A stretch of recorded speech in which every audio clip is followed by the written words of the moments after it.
Hey everyone, welcome to the Athenes Unholy podcast. I'm Kyle. And I'm Mike. And together we are going to bring you a podcast about everything League of Legends. It's going to be great. Gonna be great. News, notes, pretty much anything, eh Mike? Yeah, anything that is revolving around the universe that is League of Legends, we're probably going to try to tap into that. So stuff like we're going to be looking at different champions, doing champion overlooks, how they build, the synergy of their builds. We'll be looking at upcoming champions. Like for today, we're going to be looking at Ao later on. Yes, Ao. He's not the next champion coming out, but he is very interesting to look at. So now we're heading to the champion rotations of the week. Let's start with Ashe the Frost Archer. My first experience with Ashe was she was the first ADC I paid for. Tristana being that free one I got through Facebook. I haven't played a lot of Ashe lately. I played her a lot when I first was starting, as I was saving up my money. But what do you think about Ashe? Ashe was the first ADC I ever got when I started playing about a year and a half ago. She was the second champion I ever bought a skin for. Actually, I think it was you that gifted the skin to me. It was Wodash. Oh, that's right. Yeah, I did. Wodash. I did. She is probably, and I know this is going to sound really weird next to Varus, is probably my favorite ADC. Her ability to play support as well as backup as an ADC, kind of it's what seals her in my mind anyways, because she's such a versatile champion that you don't need to be stuck in a bottom lane with her. You can kind of go from bottom to mid to top. You can go support the other champions as it's needed and still kind of hop down to the places where you need to be. Her Q, of course. Mm-hmm. One thing I always do with her is I will immediately get a Manamune right away. A lot of people say to me actually, "Oh, don't get a Manamune or don't get an Athenes. There's no point in getting that." But the thing with Ashe though, this is what I find, is that her sustain in the bottom lane depends a lot on her Q and whether or not you can keep it on. That's right. With the Manamune, with your mana regen on it, you're able to keep that Q on the entire round. Mm-hmm. And that will actually back your teammates up a lot more because that'll slow the enemy champion down. Yeah. I love Ashe for the that slow and the range of that slow is amazing when she puts on that multi-shot kind of. Exactly, yeah. No. And then that ult stun which slows targets near the target is just so good. Her ult is just it's kind of like I guess an Ezreal's ult in the sense of you get that satisfaction of firing it from halfway across the field and just watching it hit some errant champion. From downtown. I love that. Alright, so next is Warwick, the Blood Hunter. Now, if anyone's been on the site or whatever, if you look at Warwick's little avatar there... His champion card for He's got some crazy hair. Got himself to the barber shop and got himself a dye and a cut, eh? And now he's fabulous. Hanging out with Tarek a bit too much. Just a little too much. Warwick, not much to say about him. I was good with him back in the day, like 2 years ago or whatever. I kind of lost how to play him ever since season 2 and then season 3. So we'll see. Maybe get back to him in season 4. What do you think about Warwick? Well, let's be honest. I've never played Warwick all that much. He's always kind of been a champion for me. I got him earlier on when I was playing LoL. He's one of the first champions I ever bought. Actually, at the request of another friend of ours, Stefan, who said, "Buy Warwick. He's a great champion." Not my playstyle. I ended up actually refunding him with one of the refunds. Really stupid to refund to $450, but I was new at the time, and I just didn't really understand what the refunds were all about. Didn't understand I only had a limited amount of them until I refunded them. But basically what I took from him is he's kind of a tank jungler, I guess, in a sense. Yes. But like a top lane I couldn't ever really get that synergy with him as a champion. But all in all, I mean, I think he's a good champion. I've seen some people play him where they just wreck face with him. There are some fun builds with him where you really boost his movement speed and then give him a frozen mallet, and it can get really interesting when they're trying to run away with less than half health because your speed will just be off the charts. I mean, for 450, he's not a bad champion to kind of get as you start to advance your palette a bit, I guess. Up next, we're going up to Trundle the Troll King. Trundle, in my experience, I've only played him a few times, but he's always been one of those champions that's like, you get him, and when you get that really good build going with him, he just cannot be stopped. Yeah, he is a monster, and I love him. I got him right after... I played him as a free-to-play before his rework, and then actually purchased him after his rework, so unfortunately I don't have the original Trundle skin, but I don't really like that skin anyway. Trundle, I love him. The one thing, I don't play him enough to fully understand him, but his ultimate can be quite annoying. Have you seen how it works? Yeah, how he gets that frost AoE going on around him. And it starts like draining health from like the it's a potentially very damaging AoE if you let it go on long enough. It's one of those things that you don't quite realize, because of Nudu's ultimate is the one where it does that flash and that mass amount of damage. So the two of them combined, I mean, I know where I've been in a position where I've gone up against a Trundle, and I think not a big deal because I know Trundle's not Nunu. Yeah. And then all of a sudden I found myself with half health because he's AP stacking. Mm-hmm. Okay, what do we got here next? Next on the list, we have got Karma, the Enlightened One. Ooh, Karma. Kyle likes Karma. I like Karma. I own the... I own her. Actually, I had played her free-to-play first, and I liked her so much because of the... I am a support guy at heart. We're both pretty support guys. She's just an amazing support champion. A lot of people don't think so. A lot of people don't see her the same value as like Janna or other supports, but she's got her own value in that she can actually support an entire team at one time. I mean, you remember the one ARAM we had going on where I only had 3 kills and 3 deaths, but I also had 35 assists. Yeah. And our team was running in, and I'm just alt shield. Yeah, and it's pretty awesome to have everyone get like a 30% movement speed buff. 30% movement speed buff on top of the shield, and the shield also does AoE damage when you're by other champions. So which does score you some extra kills, like unknowingly, but you do get. I don't think I've actually ever scored an unknowingly. Well, maybe. It would be unknowing. It's unknowing, I guess. But I have gotten a few pot shots off with her Q before. All right. Next up on the list is Brand the Burning Vengeance. Kyle, another one of Kyle's favorites is Brand. My experience with Brand, I picked him up and I didn't play him for a couple months, to be honest. And that was before ARAM came out. But then when I finally got to Brand and realized he is ridiculously good in team fights because he's got that ground AoE, the ult. Well, what'd you say, Kyle? What's really interesting about Brandon, I mean, this is kind of why I fell in love with Brand, in the sense of like how you can fall in love with a champion. I mean, it's well, okay. It's one of those things that's he's a champion that just he synergizes so well with his ability powers. In the sense of Q, E, W, you get all that stuff down, you get it out in the right time, you can stun your opponent, get your conflagration on them, and by the time they're even allowed to run away from you, they're down to half health.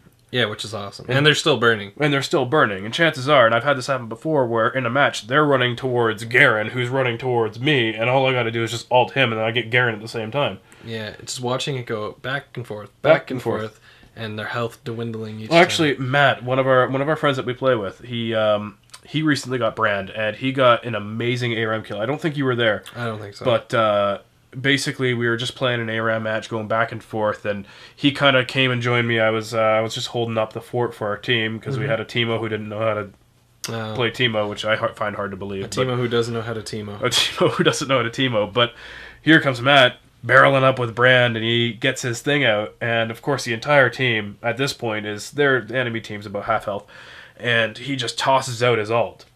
And all I watch is just them all start running away, and it just bounces back and forth, and he gets 1 kill, double kill, triple kill, quadra kill, and then he doesn't get the penta. If I could count how many times I got quadras. Alright, next up is Vayne the Night Hunter. Now, I'm a big fan of Vayne. I like her kit. I like her passive, which gives her that movement speed boost when she is chasing down an opponent. I like her silver bolts. The only thing I don't like is you have to get 3 shots off in a row for the silver bolts to do that extra damage. But she's also got that knockback, which if aimed correctly into brush, will pin a person in place. Love that. So it kind of works like Nautilus' anchor in a sense. Instead of bringing her towards them, no, it actually pins them to the wall. Yeah, Poppy has something like that too, where if she tackles someone into the wall, they're stunned there for a little bit. Yeah, and her ult, I've never been a big fan of her ult because I haven't been able to use it correctly. I know how it's supposed to be used because you get a huge movement speed buff. Like I think it's plus 50 or plus 80 or something insane. And every time you tumble, you'll become invisible for like a split few seconds, which is good for people who are trying to target you. but I've never been able to use it correctly. I'm planning on working on that. What about you with Vayne? Tell me your stories with Vayne. Well, you already know my stories with Vayne, is that I have absolutely none. I have never played Vayne. Not a day in my league career have I ever chosen Vayne out of the free-to-plays. Simply because she's not a champion that interests me, and to be quite honest with you, she's annoyed me every time I go up against her, and I am the kind of person that will not choose champions that annoy me. And I know that you would say, well, that's a good thing to I'm choose the a opposite. champion. Yeah, you would say choose a champion that annoys you because chances are they annoy you because they're good. And you'll be good with them. Right? Because you'll be doing And if I felt that way things. about Teemo, I'd choose Teemo all the time. But I don't give a shit about Teemo. So really, Vayne, moot point to me. Moving on to the next one, what do we got? We got Talon, the Blade Shadow. Talon is a really... I've never played him, but he's really interesting to me in the point that I do want to play him. Me too. But, yeah... It's one of those things where I just never get the chance to play him, and when I do, there's always a better champion or another champion I want to try. Exactly. I mean, this week is the first week where I actually own every champion on the list but Talon. So that gives me a perfect excuse or reason to actually start playing him. He's got a very annoying kit if he's got even 1 or 2 kills ahead of your team. Because he can just snowball so well. Well, and that's how he's designed, too, as an assassin. I mean, he's kind of... In the sense, he's kind of like Katarina, and the lore ties in there as well, but in the sense, he's kind of like Katarina as an assassin, in that if Katarina gets ahead and starts to snowball a bit, she'll just get more powerful and more powerful, and then eventually your team's going to be getting assaulted by a Katarina the same way that if you allow a Talon to snowball, that Talon's just going to steamroll you that entire match. Right. Moving on here, let's get to Sejuani, the Winter's Wrath. Now, Mike, I don't have very much experience with Sejuani. When I think of her, I think of like Szechuan noodles. Minus the I, of course. But tell me a little bit about your experiences with Sejuani. Well, hold on. Before we start that, have you fought against Sejuanis? Yes. Tell me how those encounters went. Never will. How so? She has got... we had talked about this before. She is the tank queen. Yes, she's a tanky queen. I And love her. you don't think that when you go against her for the first time. And I mean, it's so weird because different people build her different ways. So you never really know what to expect walking into an encounter with Sejuani. Mm-hmm. You can guess by her kit what she's going to be, but she can be vastly surprising depending on her build. I've walked into a fight with Sejuani before thinking, not a problem, I'll be able to steamroll her. And I walk out of there with a mace sticking up my ass. She can be very unforgiving. If I get this all right, her Q is the dash. Her W is her AoE mace flail thing. For the life of me, I can't remember what her E is. But that ult, you can never forget. She tosses that giant ice glaive or whatever it is, and anyone in the thing gets stunned. It's just so good. Well, she's such a good gap closer is what she is. And I mean, it might not... a seasoned veteran might appreciate it a bit more than somebody who's new to the game. Yeah. But even new players, once they kind of get that roll going of how to play Sejuani, they'll be able to close those gaps for their team and just completely take over. Yeah, our friend Adrian, who doesn't get to play as much LoL as us because he's halfway across the world, his first time playing Sejuani, he got a quadra kill. And he had never played Sejuani before. He was afraid to be the tank, and his first time did really well.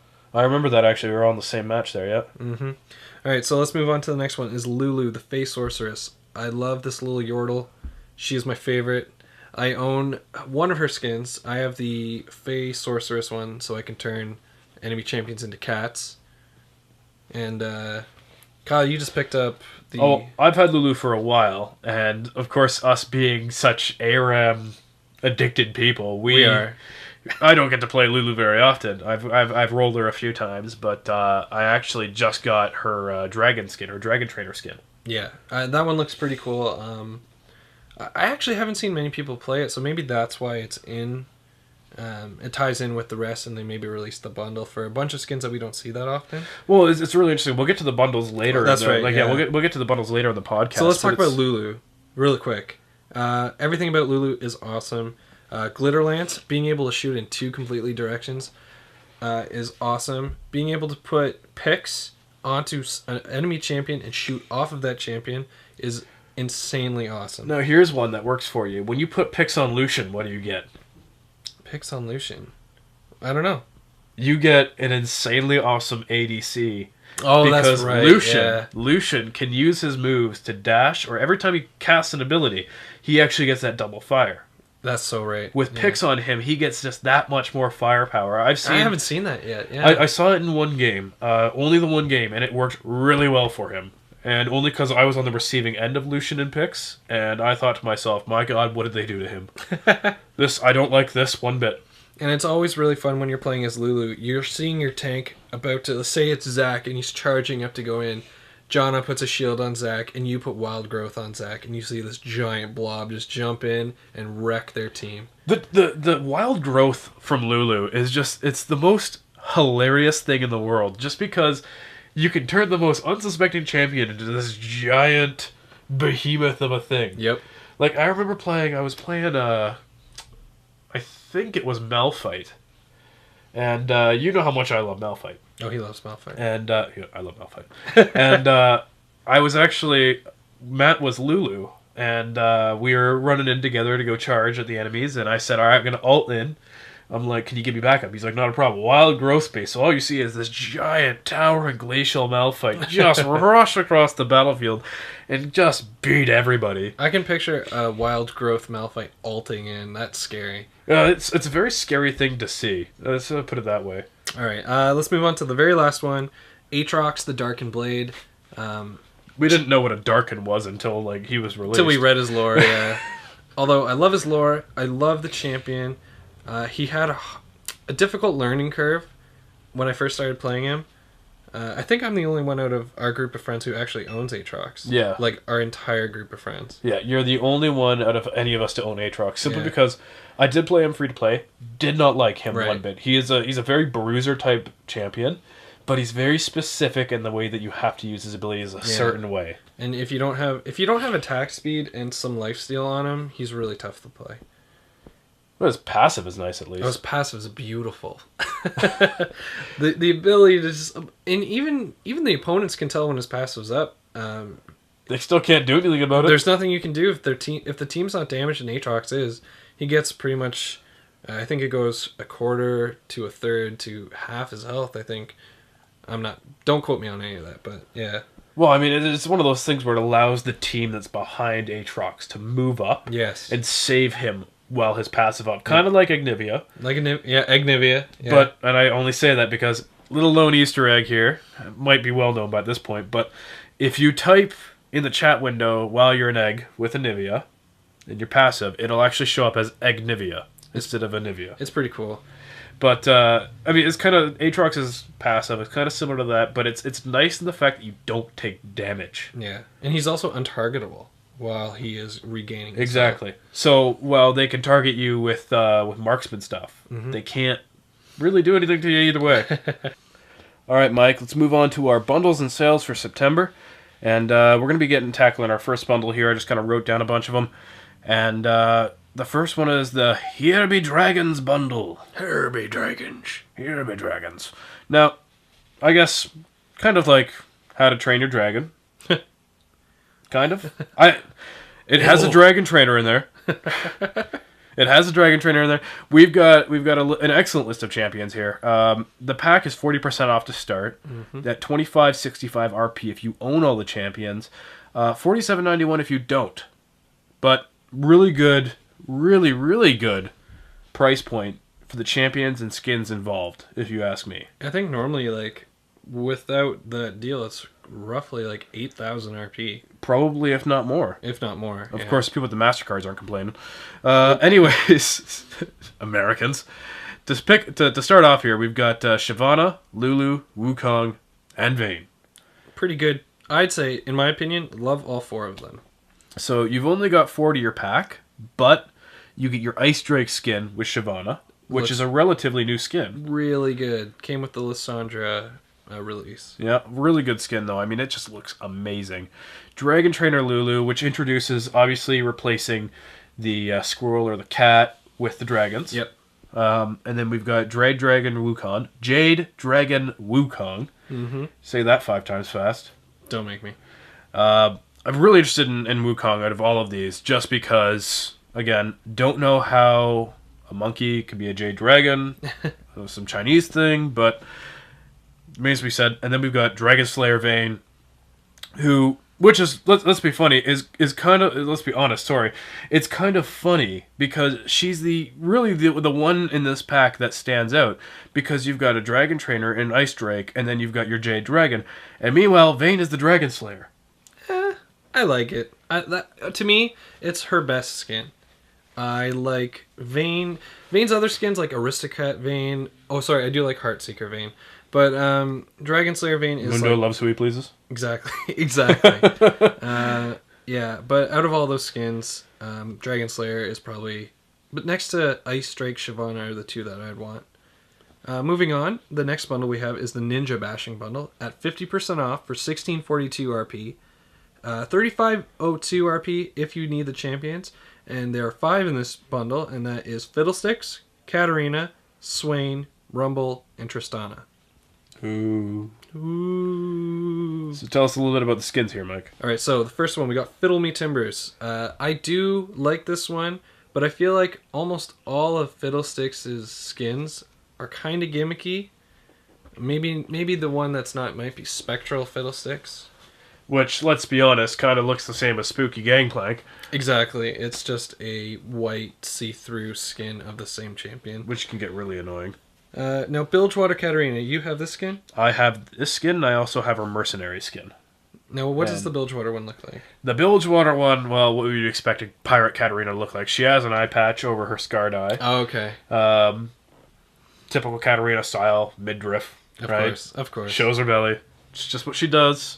But of the skins that she has, I would probably have to put Slaybell as the best, Mercenary second best. Is there a referee, Katarina? At one point I believe there was, but it would have been like red card Katarina. Yeah, it would have been I remember something about it, but it was before my time of playing. Yeah, I think it's before my time too. So really, old skin. But the Bilgewater Katarina skin is not a bad skin, but it's not a skin that I would be terribly interested in buying into a pack with. That's right. The next one's Bilgewater Swain. Not a big fan of Swain. Don't really care about his skin. He's one of those champions, and we've talked about this before. He's very specific to a play style, very specific. You can't play loose and fast with him. You get in there, you do what you have to do, you get out. Yeah, you burst and you leave. You can't. He's one of those champions that if you play loose and fast with him, you're going to get burned. Yeah. And not my play style personally. I did not enjoy playing him, though his ult makes him look certified badass. And speaking of getting burned, going to Bildrat Rumble, I do like this skin. I like most of Rumble's skins. You gotta love Rumble. He's a very unique champion where he is also sort of he is an AP melee in sorts, but he's got his flamethrower. He's got a slow that he can shoot twice, and if he hits that second time, the slow is even worse. And then his ultimate is a very cool ranged shot that anyone standing in the damage, it's high damage too, and it's per second. Yeah, I don't really have too much experience with Rumble. I mean, I played him the one time, and I remember I played him one time, and I had a chance to play him a second time, and I rolled him in ARAM, and you were playing with me. Yeah. The moment I rolled him, you're like, Kyle, you want to maybe toss me a Rumble there? And I said, who you got? And you're like, Soraka. And I'm like, done. For anyone who doesn't know, Kyle rocks Soraka. Star call. All right, and the last one on the list is Buccaneer Tristana. Once again, to me, nothing special. Again, Tristana is the champion that everybody gets when you like League of Legends on Facebook. I honestly never was interested in her, so I didn't even bother liking the page because I didn't want to roll her at all in ARAM. Yeah. On to our next bundle here, and you're going to start seeing a bit of a pattern here. Pirate Hunting Bundle. Ooh. So I bet you can guess already what champions are going to be involved here. Take a guess. Take a guess. Wild guess somewhere out there might involve ninjas. This pack is 50% off at 23.25 RP or 44.37 RP if you need the champions. We start off with the most powerful assassin. In my opinion, the most powerful assassin of all this bunch. Some would argue that it might be Akali, but I think it's Zed. So we've got Zed in the pack, Akali, Shen, Rammus, and Kennen. Gotta love this. Zed, I'm no good with him. You? What do you think? Played him once. did not steamroll with him. I was pretty much relegated to, how the heck do I play this guy? He's very technical. He is quite a technical champion. He's just very... Again, he's one of those bursty champions, right? You got to get in, you got to get out. I know some people who play him really well, and those people typically will just steamroll with him when they play him well. That's his Shockblade skin, obviously, is involved in this pack. It's a really good skin. We've also got the Silverfang skin for Akali. Yes. Not my favorite of hers. I think the Blood Moon Akali. I think does Akali have the Nurse Akali skin? She has... Well, it's Shen and Akali go hand in hand that way. Whereas Akali has a Nurse Akali, and then Shen has Dr. Shen. Yeah. Which is, by the way, a badass skin. There's some better skins I could have done, and some other ones. So, next one is Shen. There's the Blood Moon Shen skin. For the life of me, I cannot picture what that Blood Moon Shen. Honestly, I can't, in my head, cannot see it either. However, I mean, people who like Shen, obviously a good pack to buy into. If you're into the ninja thing, if you're into the assassin thing, good pack to buy into. Moving on, we've got the what's next? The Ninja Ramus skin. Ninja Ramus, sorry. Yeah, our Teenage Mutant Ninja Turtle right here. That it's funny because Ramus is not a ninja by any means. He is not a no, not at all. But he is one of our favorite tanks. He has that rollout move, which is incredibly awesome to watch the speeds that Ramus can get up. Especially you had mentioned earlier, getting that sustained and that attack speed, that movement speed in there. Oh yeah. You hit that rollout, and you just charge right into the enemy, and you're opening up a lane right for your team. Yeah, the minute you hit someone, you pull out your taunt, and your whole team can just wail on someone who should be doing more damage. Exactly. Yeah, good way to focus on people. Again, his skin, an elude, kind of like an homage, if you will. That's it. Homage. To Teenage Mutant Ninja Turtles, right? We all kind of grew up with it. Yeah. We all kind of love it. Yeah. I'm still waiting for a Shredder skin for Twitch. Yes, that has to come. Just saying. Wait, you mean Master Splinter? Yes, Master Splinter. Thank you. All right. The last one on the list. We both love this skin. It is Arctic Ops Kennen. Kennen is one of those champions where, kind of like Shen, really annoying to be against, but when you're playing as him, unlimited possibilities. Yeah. A good Kennen on your team. How'd that be for a combination, eh? Oh my god, can you imagine League of Legends fusion system? Let's not talk about that. That could go forever. A good Kennen on your team, he will be able to just completely carry you. Yes. I mean, he is just an amazing force to be reckoned with if you've got a good player. Yeah, I agree with that. He's also, but he's one of those champions day and night, right? If he's not one of those champions that's very forgiving. If you're not good with him, he's not going to be very forgiving for you. So he's got that learning curve where if you don't practice, you won't get perfect. Exactly. So. All right, and the very last package we got here is the Top Lane Terrors at 25% off, 3,048 RP. This pack, no skins, just champions, and we have Aatrox, Jace, Garen, Darius, and Lee Sin. Now we've talked about two of these guys already, I believe. And so, what's your experience with Jace? Jace, I only have my experience with Jace is really relegated to just proximity. I know that you and Matt both have Jace. That's right. And I was there the entire time. Jace, I think, was it's the second 6300 that Matt ever bought. I believe so, yeah. And you were actually training him how to play with Jace. I remember that. And it was really interesting to kind of watch that learning curve as Matt continued to kind of grow into that role as Jace and where he is even now. Yeah, he's really good with Jace. And now he's just amazing with Jace. But when he first started, like, you could see just how hard that learning curve was to learn how to use the gates and to learn how to aim the shots. Well, how to aim the shots, and then especially when to change from your cannon to your hammer. Oh yeah, that was one thing that I think Matt and I both struggled with at the very first was the damage you can expel by just switching. Use all your moves, switch. You have 3 new moves fresh to go. And then by the time you're done with those moves, you can switch back into range if they've gotten away from you. But they've got to be timed just right. Yeah, he's a very fickle champion that way. But I think in terms of, like, we're talking about the top lane Terrors pack. So I'm gauging this as in, like, if you're going to be in a top lane, this pack is the guys that you want. Yeah. Right? In terms of a top lane terror, I think Jace is a pretty formidable terror. Oh, if you ask me. He's one of those guys you run into a top lane, you go, against Jace. It's kind of like when you run into Nasus or Renekton. You're just, oh, Renekton, oh, Nasus.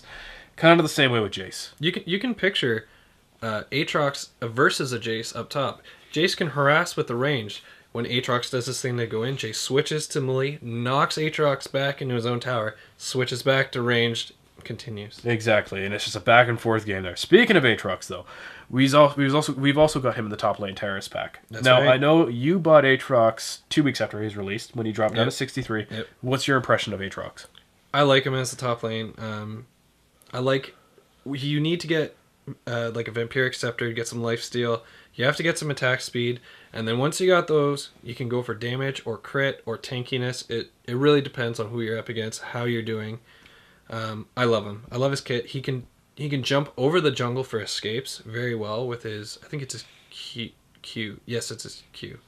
And then he's got a very targeted slow, which I don't like. But when someone's like right behind you or right in front of you, you really can't miss. Exactly. And you know what's great about Aatrox, though? Especially, let's say you have Draven in the top lane backing you up, or you've got Darius in the top lane backing you up. Aatrox goes down. He's got that passive to keep him alive, while Darius just cleaves an axe wave right through everything to keep Aatrox in that game. I'm actually not sure if a Darius ult hitting a Aatrox and his passive would not work against the ultimate of Darius, because he has to get a kill for it to recharge, I believe, right? So you're wondering if the passive, when he goes down, that's actually an interesting experiment that we might need to try. Or alternatively, people watching this, do it. Take a video of it, or even do an experiment. Send it to us and tell us what you got for the results. Yeah, you can put it as a what's the word? Video response. Video response. All right. Who else do we have here? Garen. Do we have to talk about Garen? Well, Garen's pretty self-explanatory. I don't see him as a top lane terror, though. I'm sorry. He does not have that early game carry. He does not have that mid-game carry. Late game, if you build him right... He can be scary, yeah. If you build him right for mid-game, he could be formidable, but he's not going to be quite as damaging as a Renekton or a Nasus or one of those typical top laners. Yeah. Late game, though, definitely a good player can get a Garen that's really scary. That's right. And you got that spin to win all day, baby.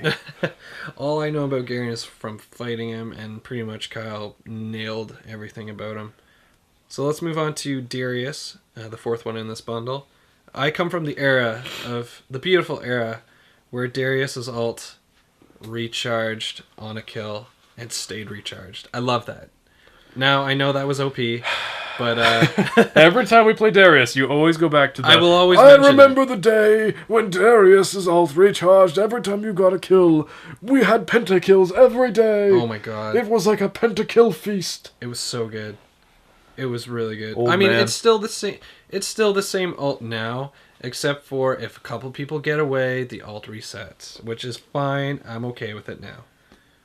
Are you really? Because you sound bitter about that. I sound bitter. It's only because I want it back, but that's all right. All right. Lee Sin. Don't have any experience actually being Lee Sin myself, but I have fought against him. Tom. Oh, yes. Which is Stefan's brother there. He is amazing with Lee Sin. He's very good. And I remember going 3v3 with him. I was Diana, and I was scared. Yeah. I was scared. He's so to even get anywhere close to him, because Lee Sin is just one of those champions that's like, if you know somebody's good as playing Lee Sin, you just stay as far away as you can. And Lee Sin's so good at escaping too.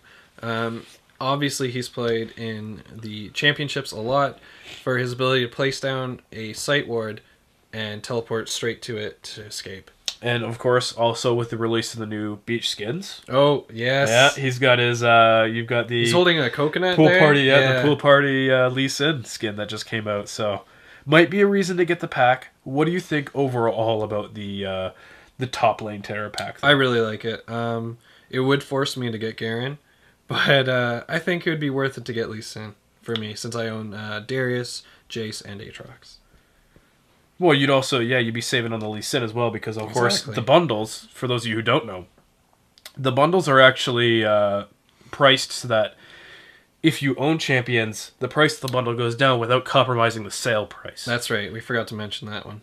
So if, say, you own 4 to 5 champions in a bundle, you could still get that other champion for 25% off or whatever the bundle percentage is off. That's right. Which is really handy in the case of, oh, well, this individual champion's not on sale, but the bundle is, and I already own everybody, blah, blah, blah. Riot's figured it all out for you, so don't be worried about that. And again, these bundles are on sale from September 17th to September 24th, so the sale ends relatively soon. It's the 18th right now, Yeah. so just came on sale the other day. Make sure that if you're going to get anything, you get it soon, because we don't know the next time these bundles are going to be coming out. They're rather sporadic. Or if they ever come out again. Exactly. This past summer, they had released 3 bundles, I think, for the entire summer. Yeah. Right? Which was really not all that impressive. Yeah. The other bundles they got going on right now, they got a few. They got the normal bundle, the digital collector's bundle, and they also have the champion bundle out right now as well. Now, the reason why we didn't highlight the digital collector's bundle or the champion bundle, well, digital collector bundle's been there forever, but the champion bundle also has about 20 champions in it. Yeah. And I bought that bundle, and that's what got me the bulk of my champions. But the champion bundle, if you are new to League of Legends and you just want to kind of fast track your way through some champions and give yourself an option, definitely get the champion bundle. You're going to be stuck with a few champions that aren't that great. Yeah. But if you're more of a we twisted... won't mention any. We won't mention any. Scion. Scion. You do get Mundo, though. Mundo's pretty good. Yeah, and he does go where he pleases. And he loves who he pleases. Pleases who he loves. Anyways, Champion Bundle is a good bundle. I'm not going to go through the champions with you. There's way too many. But if you're new to League of Legends, I suggest picking it up. If you play more Twisted Treeland than you do ARAM, definitely a good pick. If you're more of an ARAM guy like we are, then it might not be such a good idea. Pick and choose your favorites, I'd say. If you're going to do mostly ARAM. But ARAM is non-ranked, and I know a lot of you out there are aspiring championship and aspiring ranked people. So... go for it. Yeah, you know what? I think in the end, I might bite the bullet, depending on the cost. Get Garen with IP, and maybe spend the RP. We're going to be discussing it later on. The rework of Garen is coming up soon. He's on the top of the list for the reworks right now. Visual updates. Yeah. Well, the visual updates. Not to mention, they're also overhauling some of his actual abilities. Oh, that's right. That's right. So really, when it comes down to it, you're going to be getting Garen as this update comes out. Chances are you're probably not going to be playing him for a little while. Yeah. Because you're going to be so focused on playing Lee Sin that you're just going to be like, screw Garen. Yeah. Why do I need to spin to win? Speaking of Lee Sin, I think he's got like Dragon Fist Lee Sin is like the best skin. Which wasn't included in the Dragon bundle, yeah, what the heck? Of course. That's Mind you, if you included Dragon skins of every champion, I'm pretty sure you could... there'd be a lot, Yeah, 15 skins or so. Now we're going to go into the patch notes and a little bit of a discussion about things that have been changed in the 3.11 patch. Or 3.11. Why say 3.11? Alright, so Draven. For the second time, he's got... his passive has been reworked again. It's been tweaked. So now that Draven's passive will consume all stacks of League of Draven to grant bonus gold, although the gold granted per stack has been reduced by 1. Additionally, the passive will grant at least 50 gold per kill, which is huge. That is a huge deal. I mean, when you look at Draven already, I mean, Draven he's one of those centric characters in League of Legends. He's very personable, very like everybody knows the joke about League of Draven, right? Yes. If you don't, even that new cinematic, A Twist of Fate. Yeah, there's been a twist of Draven. Yeah, which is all Draven, predictably. But 50 gold per kill. I mean, when you get a good Draven on the field, you can have a guy who's 20, 30 kills per match easily. And he does so much DPS if you get some armor penetration and some crit. Oh my gosh. And I mean, like, that's at least 50 gold per kill. That's only one stack of League of Draven. That's not even... You're not even talking about, like, when you stack 3, 4, 5. Yeah. Like, you're not talking about that bonus gold on top. Like, you're getting 50 gold per kill. Not to mention the rewards coming in. You might get, if you kill somebody who's on a roll. That's right. You might get that 500 reward. You get 550 gold right there. It's pretty intense. I own Draven. I love Draven. I don't get him that often when I do ARAMs. And I think Matt just bought Draven recently himself. And he is a monster with Draven as well. I've played Draven I think 3 times, but every time I played him, I've always been thoroughly impressed by him as a champion. So I think this passive is just going to work brilliantly for him. Kudos to you, right? Well, kudos to you, and kind of shame for us if we had to go against him. Yeah. Anyways, next one here. They did some notes. They did some changes to Fiora. Her Blade Waltz now allows her to jump to untargetable invisible targets. So like Fizz, Akali, and Teemo will allow her to jump to those champions that are untargetable. or invisible. However, it will not allow her to damage untargetable or invisible targets. So if you jump to a Teemo, he isn't going to be revealed.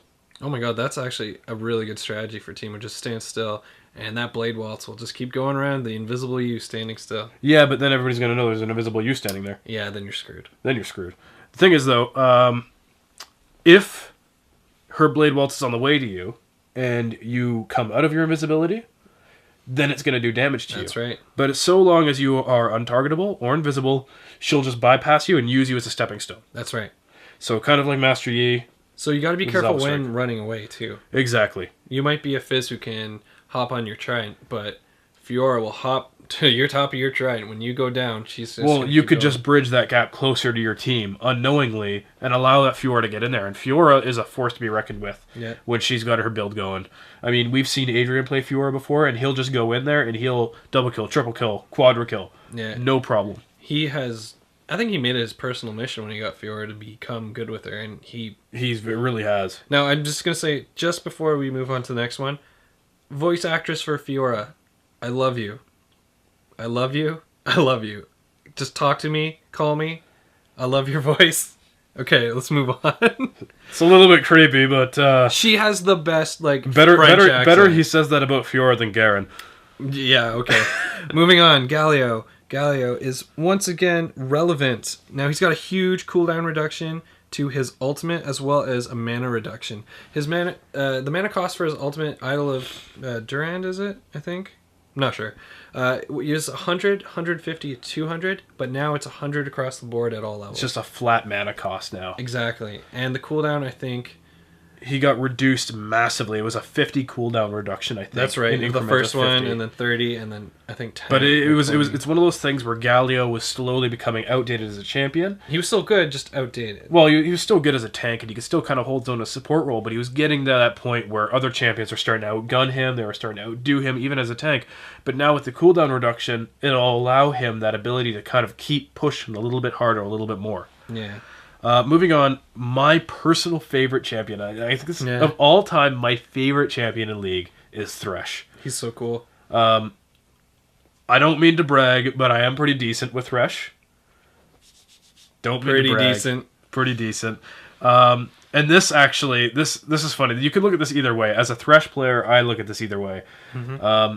They changed him so that his death sentence chain will shatter if the target cleanses the initial spell, or if they have a spell shield. So there's been times where I've thrown my death sentence at Sivir, and it'll still connect and hold there while she's got her spell shield on. This prevents him from using the death leap. That's right. That's where you go. Well, Q, right? It prevents him from using his death leap. There's two things about it, right? Your Q, your initial Q, does damage on hit. Yeah. So it'll actually dissolve the shield. However, if you get cleansed and there's still a shield on, and you're getting pulled in, you're a one-way trip to hurt Central. Yeah. Because there's two ways you can kind of look at it as a Thresh player. You can either say, okay, well, my chain breaks. I didn't want to get in there anyways because of that spell shield. It didn't do that initial damage that I wanted it to do. Now it's just going to bring me to hurt Central because they've got full health. Yeah. Right? Or, alternatively, this is great. The spell shield didn't work, but she's got low health anyways. Yep. Right? All right, moving on to one of my favorite tanks, Zac. Now, Zac had a pretty lengthy little update, so we just kind of picked and chose the more relevant ones. So they've made it so that Zac's chunk drops are more contestable when an enemy champion is near Zac. They reduced the invulnerability time for chunks from 0.75 seconds to 0.25. Honestly, negligible. Honestly, to me, I never really noticed. Like, I noticed that when you walk over them, there's that like split second delay, which I guess they've quantified here for us. But now they've made it almost instant. So I don't know who was complaining about this. It would have to be somebody probably in a higher up, like you got your higher up ranked match guys who are playing Zac, and they're probably, these guys have timed everything right down to the point second of something. Yeah. Obviously, 0.25. I also really like a quality of life improvement to Zac's ult. When he is bouncing around, his chunk pickup rage has increased, and there is no invulnerability timer at the minute he lands on a chunk, the minute it's his. So that's a good thing for Zach, too, especially because Zach is the kind of champion, I wouldn't really call him a person, where he needs to get in and out, kind of. He could tank a little bit. Yes. He's definitely a tank, but he needs to have the ability to get in, deal that damage, pull himself back out. And boy, does he have a way to get in. When you level up that elastic slingshot, every point into it makes it so your jump is further and longer. And No, you told me an interesting story actually about an ARAM match that you were disconnected from for about 10 minutes. Yesterday, we had an ARAM match. I was playing with Matt. He rolled Nautilus and I rolled Zach in ARAM, and my 9-year-old PC was having computer issues. Internet was fine, just everything was not responding. Eventually got into the game. About 10 minutes had passed. I think I started off at level 7 or 8. And the minute I got in the game, I leaped in and got a triple kill. It was grand. It was beautiful. And their whole team was like, where'd Zach come from? A wild Zach has appeared. Pokemon reference. Yeah, I loved it. It was great. And we actually ended up turning it around and winning that game. And that's the beautiful thing about Zach, too, is you do not see him coming sometimes. He just will bounce out of nowhere, and all of a sudden you've got a Zach hopping around your side of the field there. Yeah. Especially Zach on Summoner's Rift. That jungle maneuverability, you can clear the jungle so quick. Okay, so what we got here is just a few things, map changes mostly, for Twisted Tree Line and... Crystal Scar, that's it. So, Sanguine Blade has been changed for both Crystal Scar and Twisted Tree Line. The recipe changed to Pickaxe plus Vampiric Scepter. This is huge. Plus 500 gold to equal up to a total of 2175 gold for the actual Sanguine Blade. It makes it more accessible for early and mid-game, which is a really good hybrid ADLS item. The thing about Sanguine Blade that was really bad about it before was the cost associated with your BF sword. Your best friend sword. Your best friend sword. I'd argue that it would be something else, maybe related to Doom, but I'm not going to say it. Again, Sanguine Blade was always designed to kind of be that mid-game, or that late early to mid-game accessible item that would get you that little bit of boost in ADLS. That's right. Obviously, your Ravenous Hydra would be like your late game. Mm-hmm. Your Ravenous Hydra is kind of that thing that it's always your go-to. You always want to end with your Ravenous Hydra kind of thing. You know you're in a good position if you can afford the Ravenous Hydra outright. Exactly. A few times where we've been in a position like that where we can afford a Rabadons or whatever outright. So they fixed that a little bit, kind of changed the recipe a little bit, which is great. I think it'll benefit everybody. I think it'll make the games go a bit quicker as well. I think it's about a 650 gold change, so it's about much cheaper. Easier to access. Now let's move on to some changes with Nidalee and Teemo. Now they have nerfed Nidalee's Bushwhack. Now I don't know if people say Nidalee, Nidalee. Some people call her Nidalee. Some people say Nidalee. I don't know, but I call her Nidalee. Now her Bushwhack, the reveal and the shred duration has been reduced from 6 seconds to 12, and the big thing is the trap duration, which was previously 4 minutes, has now been reduced to 2 minutes. Which it's interesting though, because we're going to talk about Teemo's nerf in a second. Oh my god! But you don't want to hear what I have to say about Teemo's nerf. Continue. The thing about Nidalee though is her traps aren't as good as Teemo's. That's true. Very true. And they still nerfed it to the point where it's worse than Teemo's nerf. Yes. Are they trying to compensate for her Q? I'm not quite sure. As far as I know, the whole point, or at least the way I've been using Bushwhack, is, well, like we say, we play a lot of ARAM. I litter the bushes. Well, it's a sight ward. It's a sight ward on the champions who walk over them. And as Nidalee, you're like, oh, hey, there's a person there. Throw your spear. Well, because you also got that magic. You got that magic resistance armor. That armor penetration. That magic pen right off the bush trap there, right? So that works out relatively well. Moving on to the Teemo deal here. We should add here that the Teemo and the Nidalee nerfs are only for Twisted Tree Line. Twisted Tree Line and Crystal Spire. Scar. Close Spire. Whatever. Spire sounds pretty cool. I never play it. That's right. I never play Crystal Scar. Teemo has actually, his noxious traps have been reduced from 10 minutes. Okay, wait for this. 10 minutes. 10 minutes to 3 minutes. WTF. Come on. Okay. Now, WTF, right? We know in Twisted Tree Line that Teemo loves to just mushroom the jungle until it is full.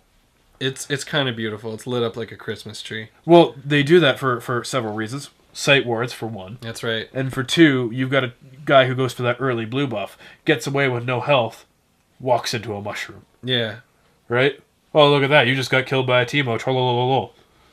Mm-hmm. So, really, by nerfing that... I mean, I'm an anti-Teemo kind of guy. Don't play him. Don't like him. Hate being against him. So I think this is a beautiful nerf. I mean, I'm laughing all the way to the bank here. I am just happy that this does not attribute itself to Summoner's Rift. Because I'm glad they still got that 10 minutes Summoner's Rift. I think 10 minutes in ARAM is still a thing. I'm not sure. Well, ARAM is Howling Abyss. So it's still... Murder Bridge. The Murder Bridge. Sometimes I call it the Murder Bridge. Thing is, Twisted Treeline and Howling Abyss are smaller, more linear maps. You don't need a 10-minute mushroom there. I'm sorry. It's true. You don't need it. But I like it being there. You just like having a mushroom sitting in some random bush for 10 minutes? Sometimes. Let's move along. Okay. Now, a really awesome change that we've been asking for years is the undo button on the shop. Yay! We're really enthusiastic about this. No, the undo button is just the most fantastic thing you could ever do, especially when you're doing like an ARAM match. I'm sorry, ARAM is the ultimate. You pick your item and you pick it wrong, you are screwed. Yeah, you leave that little pedestal and you cannot purchase again. So it saved my hide more than once in ARAM. Dozens of already. Times. So a little more information on this. Undo history is cleared under certain events, such as leaving the shopping area, dealing damage, receiving damage, or casting a spell. The items will remove benefits they have granted to you, so you can just imagine anything that is an aura, etc. Certain items can't be undone, such as Home Guard or Captain's Boot enchantments. Which, if honest, you get to that point. Yeah, why? I mean, like, there's in ARAM you only have choice between 4 of the enchants anyway. So. Yeah, but I mean when you're doing like a Summoner's Rift game and you get to your Home Guard enchantment, by that point you're basically like, I think I've got my full build. Yeah, you can afford to just sell the boots, buy them again. Exactly. Yeah. Some general fixes we got here. We're not liking this because we did a lot of training in custom games. And it was nice to even get a little bit of IP from them. But what they've now done is they've basically said that there's a minimum number of human players that have to participate in a custom game to receive IP or XP awards. So you'd have five player characters minimum in a Summoner's Rift, a Crystal Scar, or a Howling Abyss to actually get anything back from it. You have 3 players minimum for your Twisted Tree line. And basically, they also, just kind of add insult to injury, they add a notification at the end of the game. This is why you haven't got any IP. This is why you didn't get any IP, because you didn't have enough people, sucker. Yeah, not a big fan of this. Even when I was playing by myself, when I wanted to learn champions, I wanted one-on-one or even 1v2, just like testing things out, even though if you do 1v2, you get nothing anyway, but... doing it like I would have maybe 2v2, you know what I mean, and have watch as the anti-bot goes top and I'm against 2 people at the bottom just to test something out. Or even when we did our we'd have our 4 versus 5 or our 3 versus 5 when you, me, and Matt would go training. Yeah, and we'd have 2 NPCs on our team. Yeah, which we never rely on them because it really is 3v5 with a little support. Exactly. And the fact that they're eliminating any IP reward at all. I mean, even a small... We only got small IP rewards for the custom games. What, the highest you got was like 92, 86. Yeah, exactly. So, and that's with a ton of kills. And really, when you think about it, the loss of that IP just makes it all the more reason to not really even do it anymore for some people. I mean, we'll still use it to train, but it's going to kind of be more of a time waste now than anything else. Yeah, now we have to make sure there's at least 3 of us, and then when there are 3 of us, we have to be on Twisted Tree. Exactly. Moving on here, we're going to go take a look at our champion spotlights. Mike, we're going to start this off with you here. You've got What did you choose? Who did you choose as your champion to spotlight today? All right, so every week, Kyle and I are going to pick a champion, and we're just going to give you a little bit more information about them, why we love playing them, etc., etc., some item synergies. I chose Blitzcrank. I love Blitzcrank. What are your thoughts on Blitzcrank?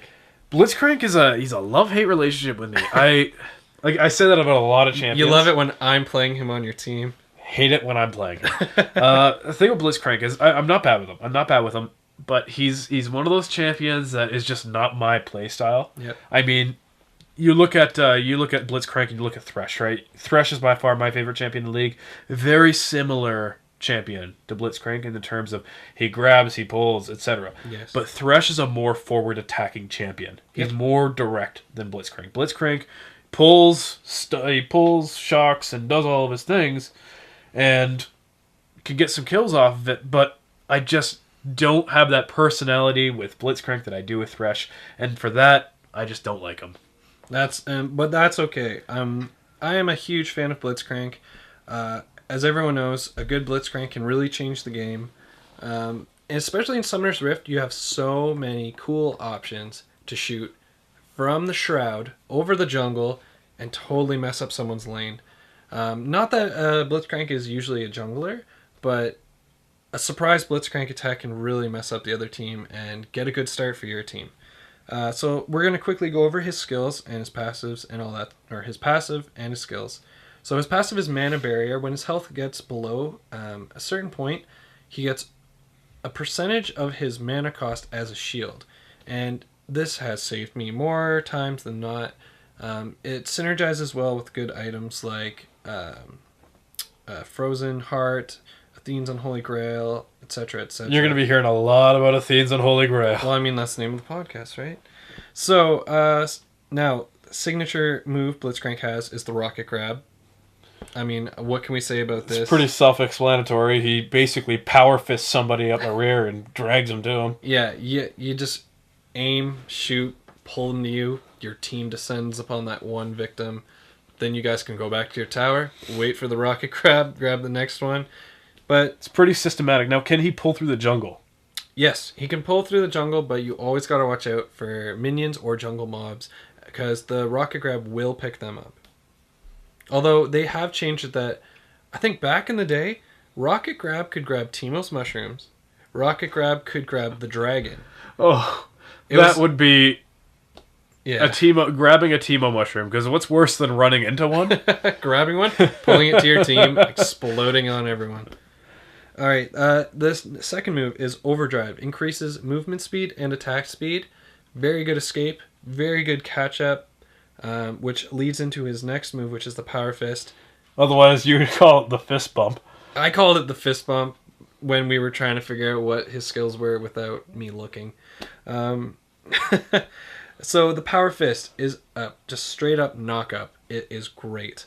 My combination of moves would be I use Overdrive to get into the position to fire a Rocket Grab, pull them in, and then have the Power Fist ready, knock them up, static field as they come down, and as their team is kind of coming close to defend him, and then hopefully rely on your team to come in and... Well, that's the thing. I mean, a Blitzcrank that's well built can take a champion out. Oh, yeah. When you grab hold of an ADC, like say you grab a hold of Ashe as a Blitzcrank, you can just tear her apart. Mm-hmm. That static field will just completely wipe her health. She'll have no magic resist. And also, I don't know if I mentioned this, that the static field, which is Blitzcrank's ult, silences anyone around her. Which just makes it even that much more deadly, especially if you're dragging in a melee champion. Yeah, and another cool thing is if you don't want to use your ult, it's got a passive of its own that a little spark of electricity will come down and do a good amount of damage. I think it's 200. Which is pretty decent amount, yeah. All right, so some item synergies. We talked about the Frozen Heart. That gives a lot of mana, armor, Athene's Unholy Grail, ability power, cooldown reduction, mana per 5. What am I missing here? It's got ability power. Yeah. It's great. The Athene's Unholy Grail, I find, is one of those items that you can apply to almost any champion across the board. Even if they don't use mana, you can probably still find a use for it. we were debating earlier. It's like, well, you can't have it on this person. You can't have it on this person. And Kyle's like, well, you could, and it would work this way. It was pretty good. So some other items. Now, these items are all dependent on who you're fighting. So if you need some magic resist, Abyssal Scepter, really good. Really good passive on it as well. If you're up against an attack damage heavy team, Zhonya's Hourglass. Once again, they both have very good passives.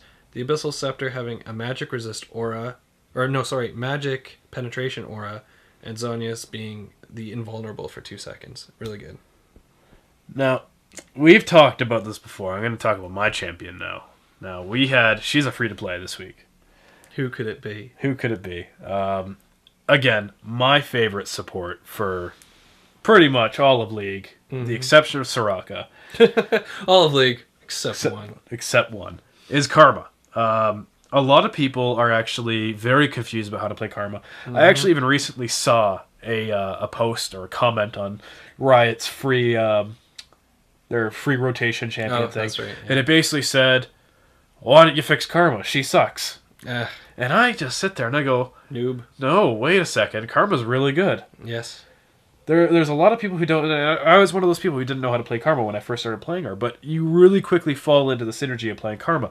And she's one of those champions that has two sides to her. You can play her damagey, or you can play her support. I like support. Again, I'm a support guy, same with Mike here. The thing about playing damagey Karma is that you're really relying on your two skills. You're relying on your Q, which is your inner flame, and you're relying on your focused resolve, which is basically your beam. Kind of similar to Fiddlesticks. However, her being damagey, you would have to commit, which puts you into the line of a lot of things that you might not want to get into. As a support champion, I think she is absolutely amazing. Her Gathering Fire is her passive, and it reduces her cooldown when she uses an ability on an enemy. So cool. I use my Q, reduces the cooldown on that Q, right? Yep. Even if I'm not using anything, if I'm just normally attacking with my regular bolts, I'll still get half cooldown reduction. So already without an Athene's Unholy Grail, I've got my cooldown reduction set. Her Inner Flame is pretty straightforward. It's a bolt, Q, deals damage. The cool thing about this is I found out in ARAM, if you put 2 points into your Q, 1 into your shield when you first start, you're going to have a really good poke going on early game. Yeah. Because you don't usually have those big team battles until about level 5, level 6. Usually it's a lot of poking. Well, usually it's a lot of poking back and forth, depending on the champion synergy, right? But that inner flame can actually create a lot of distance between you and other champions. So I build into that always early. Focused Resolve, obviously I had mentioned before, the beam. Yep. And then you've got Inspire, which is probably my favorite ability of Karma's, which she shields an ally and deals AoE damage to nearby enemy champions. Her ult is actually a really interesting. It's more like a passive than it is anything else. No, you start with your ult, right? You always start with your ult with Karma, which is really cool because it can make your Q immensely powerful in early game. Because your mantra, what it does is your ult will allow you to unlock, I guess, a certain ability or a secondary ability to your actual abilities. Yeah. So your Inner Flame, it increases your damage and creates a cataclysm, kind of like Brand. So it'll hit the enemy, and then it'll actually create a cataclysm. The Focus Resolve, what that does, that gives you bonus damage, and it heals you. In addition to the rooting of the original. I forgot about that. Forgot that it heals you. It does. That's actually a good way for Karma. If you're playing a close support, you get in there while, say you're playing a Blitz, I'm playing a Karma, right? Or anybody's playing a tank. They focus on the tank, you walk in there, you pop off your W. Not only does it heal you, but it also will root them at the end of your W. Which is pretty darn good. Which is really good. Your Focus Resolve your Inspire, your shield on your Mantra ult. What that basically does is it shields everybody in a radius around your team. So assuming they're all your team's bunched together, it'll shield all of them and give them a speed buff. Yeah. Now, the cool part about this is when you're getting into team battles, and this is why Karma is my all-time favorite champion. When you get into a team battle with Karma, and you pop off that that mantra with the Inspire, you shield all your allies as they walk into a team fight. The shield also commits to AoE damage. And that's and hopefully that would be 5 different sets of AoE damage. Exactly, because each shield counts as independent. So really, when you think about it, Karma as a support can hold her team together. Mm-hmm. She may not be able to heal, and she may not be able to do that much damage in the end game, but what she lacks in damage and what she lacks in healing, she makes up for in just raw support as a champion. I mean, we went to an ARAM game. Yep. And I had mentioned this maybe earlier on the podcast where I had 35 assists at the end. And I was 3-3, so I had a 0 KD ratio going on. Which was, to be honest, meh, right? As Fiora might say, c'est la vie. C'est la vie. But at the same time, my supporting is what allowed us to advance up those towers in that ARAM match.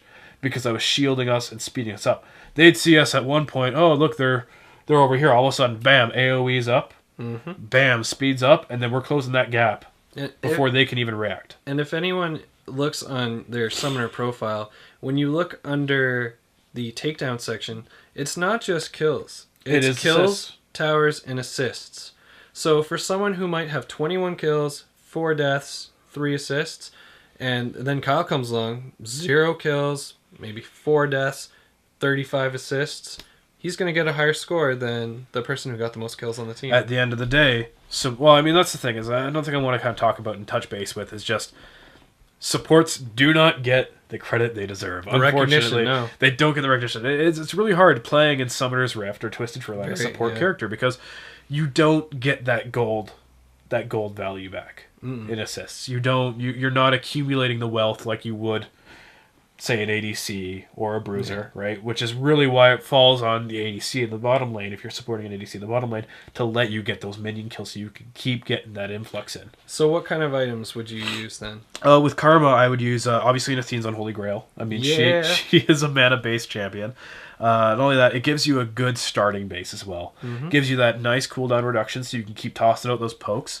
It allows you to kind of keep just moving on because she is a bit of a mana hog up to a certain point.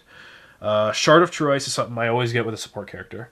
Yeah, definitely be it has Karma or whoever. The gold per 5, right? It's gold per 5, yep. And it's just it's an overall gives you ability 45. I think it's 45 ability power off the bat plus the gold per 5, which is really nice to have. Rabadon's Death Cap, always a must. It might not give you what you'd expect from a support, but as I said, her Q has that damage potential to go a long way. Mm-hmm. You get that Rabadon's Death Cap. If they're not stacking magic resistance, your Q can actually make the difference between one of them getting away or one of them getting a kill. Another thing I would get, same with Mike here on Blitz, Abyssal Scepter. Oh, yeah. Got that magic resistance there. You still get that boost of AP. It's an overall nice item to have. That magic penetration in a team fight, especially if you have a Vigar behind you, a Victor, it's really good. Exactly. Just it's an all-around good item to have. I mean, our builds are not too different. No. Being that we both are technically support champions. But at the same time, Karma is one of those champions where you can go pure AP with her. Kind of like Soraka. You could go pure AP with Soraka, or you can opt for a more tanky version of. Yeah. Right? And stack that armor, stack that magic resistance, and stack all the static buffs for your team, depending on how you want to play your support. A funny little story I have, every time I play Lulu, I never tell my team how I'm going to build, and I always build Lulu as I probably build Vigar.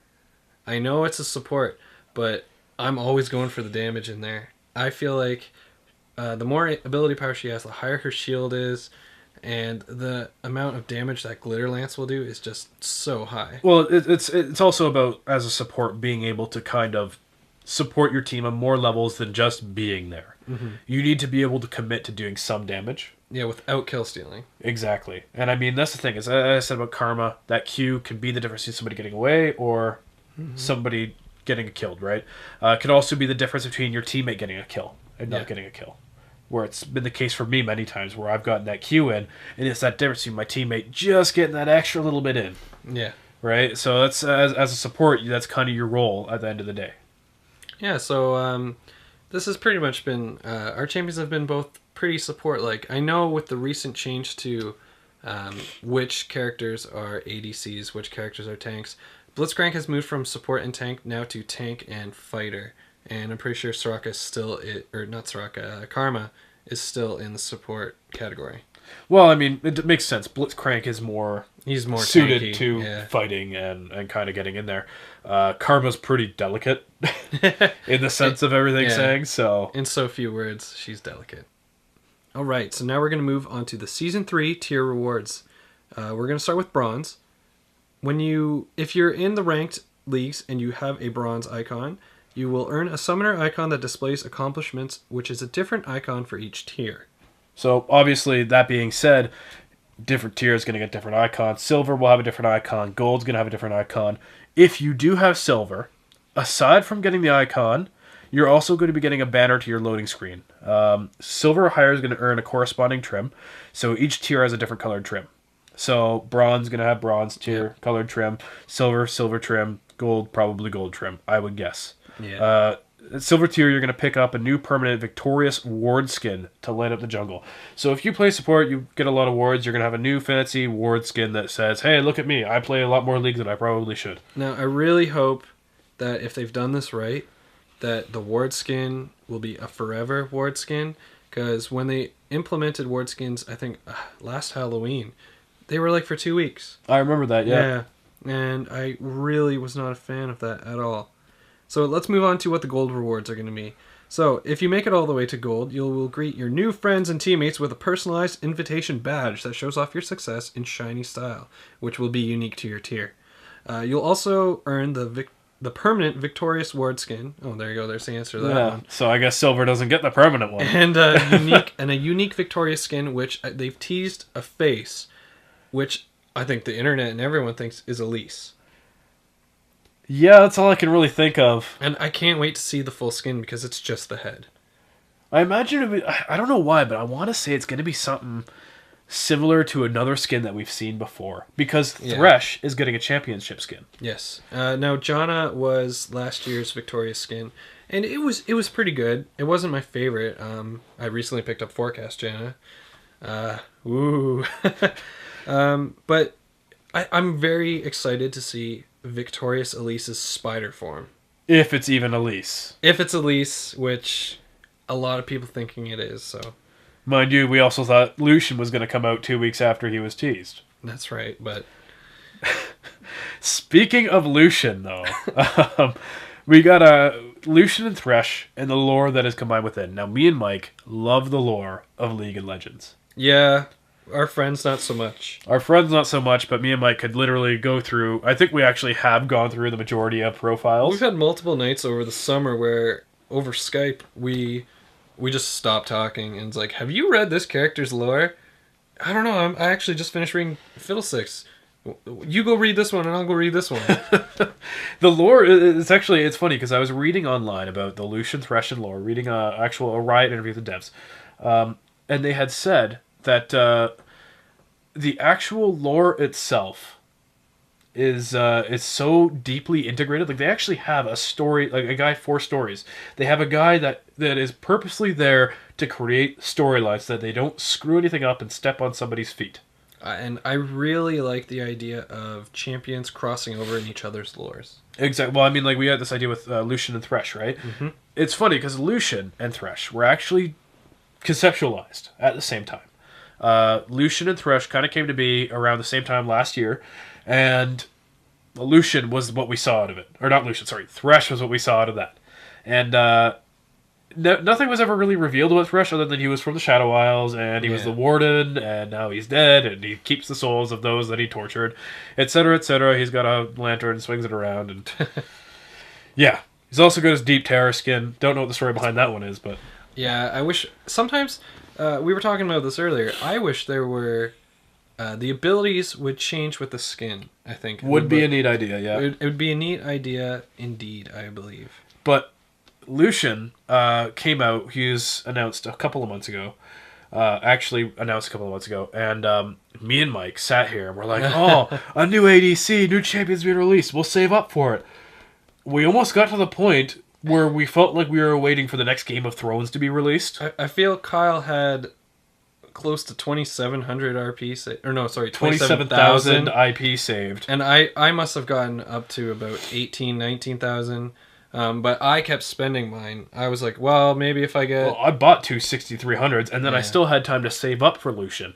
It's like, they announce him, and then they say, well, hey, we're just going to make you wait. Sit on this for a little while. And they kept him in PvE for the longest time working on him.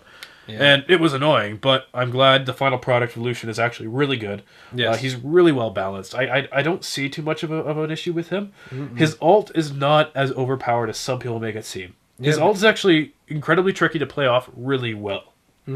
But again, Lucian took forever to come out, and it was such a waiting game. But with the lore that ties in with Thresh, though, is actually really cool. It's really good. Lucian, his lore basically is that his wife Senna was deceived by Thresh, and he captured her soul in this lantern. Now there's a theory on the internet going around that the left altar in Twisted Treeline is Senna.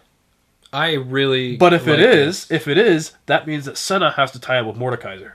Yes. Which would make sense because Mordekaiser technically is the Lord of the Shadow Isles. Yeah. Why he hasn't been mentioned in Thresh's lore, or he might get a lore update. Who knows? Hope he does. I hope he does because he seems like such an intrinsic part of the actual Shadow Isles. Yeah. But again, Lucian fits in with Thresh in that sense of the lore. It's really cool. And the actual dev questions that were going around, they actually asked, why do Thresh and Lucian lane so well together? Right? Like, you would think that two champions of opposing lore might not get too well in the same lane, but they actually lane together very, very well. Me and Mike tested it out, and we had amazing results with Lucian and Thresh in the same lane. And one of the questions to the devs in this thread I was reading was, well, what's it like for Lucian and Thresh to lane together? And the response from the dev was just awkward.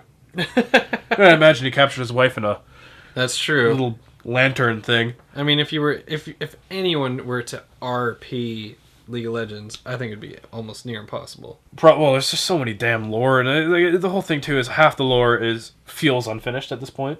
It feels very fragmented. I would really love to see, speaking of like a Twist of Fate, that CG thing that came out, I would really love to see a more lore-based version of that. Oh, that'd be great. Where they just included 2 or 3 characters and not a bunch. Like, I would love to see just like a 5-minute backstory of Katarina Garen. And an interesting thing in Twist of Fate, Tryndamere had a skin. It was his Demon Blade skin. Yep. Which I'm not sure why they chose to make him have that. I think it helped with to convey his ultimate. If Tryndamere is a demon, it's easier to believe that he survived a sword attack through his heart or through his chest. I wonder if they thought of that after or before. Yeah, that's interesting to think. Yeah. Well, it's cool because actually, if you pay attention to the CG, you'll notice that his sword actually breathes in the animation, and the eye blinks. I was like, oh, it's some Soul Calibur shit right there. Oh, what is the? I can't remember that sword. What it's called? Demon Edge or something? I have no clue. If you know, comment. But tell me. Tell Mike what it is. All right. So moving on, the Garen visual update rework. Why Garen? Why now, Kyle? Well, we know Garen is a cheap champion. $450. He is not expensive by any means, and he's a low risk, high reward character. Yep. Let's be honest. His learning curve is not that hard.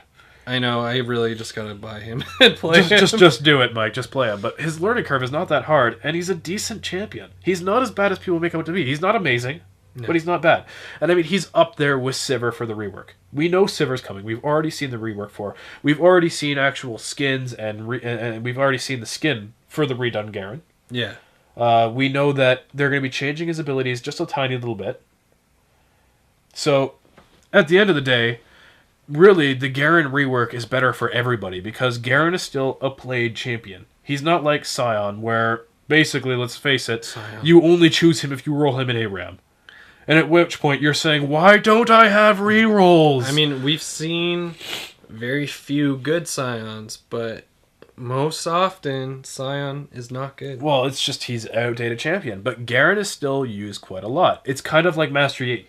Right? Oh, yeah. Master Yi was a preferred rework simply because he's used often. He's a low-risk, high-reward character. Yeah. The devs want to pump that out because they know that's the changes that people want to see. They want to see those changes right off the bat. Mm-hmm. I agree. So, I mean, in terms... the whole thing with the visual update reworks, and you got to keep this in mind, Riot's going to do it by how much the champion's played, by how popular that champion is. Mm-hmm. Garen is a huge part of League of Legends, always has been, and he's kind of their flagship in a sense. Yeah, I mean, when you put a face to Demacia, it's Garen. Garen. Sometimes people say Jarvan, but whatever. A lot of people see Garen. His Cataclysm's really selfish. Yeah. All right, so should we move on? Yeah, let's go to the next one here. So let's move on to a very interesting thing that we've been pretty psyched about from when we first saw it. The new champion, the Elemental Thunder Dragon guy thing. But his name's Ocean. So I just call him Ocean. That works. That does work. Or you could... Ow, my shin. I don't know. All right, so let's talk AP or AD. You know what? Melee or ranged?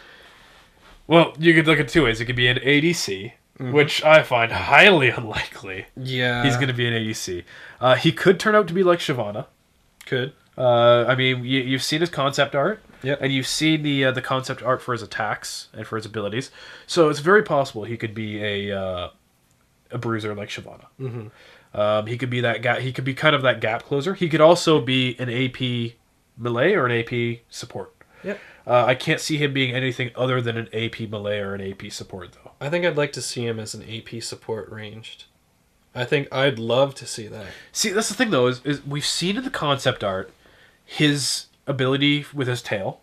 Yes, and we're not sure if that's defensive or offensive. Well, I'm assuming if it's anything like Pokemon, it's probably going to be offensive. Thundertail. Kind of like Circle. But the thing is, like, I look at that and I kind of see him as he's got two actual attacks that look close ranged. Yep. With the tail, then he's got the electric breath thing going on, and then he's got another ability that kind of is shrouded a little bit in mystery, where he shoots out a cloud and it rains. Oh, that's right, yeah. So I'm thinking that maybe, kind of like Rise, his thunderbolt that comes out of his mouth might be a short distance. Yeah.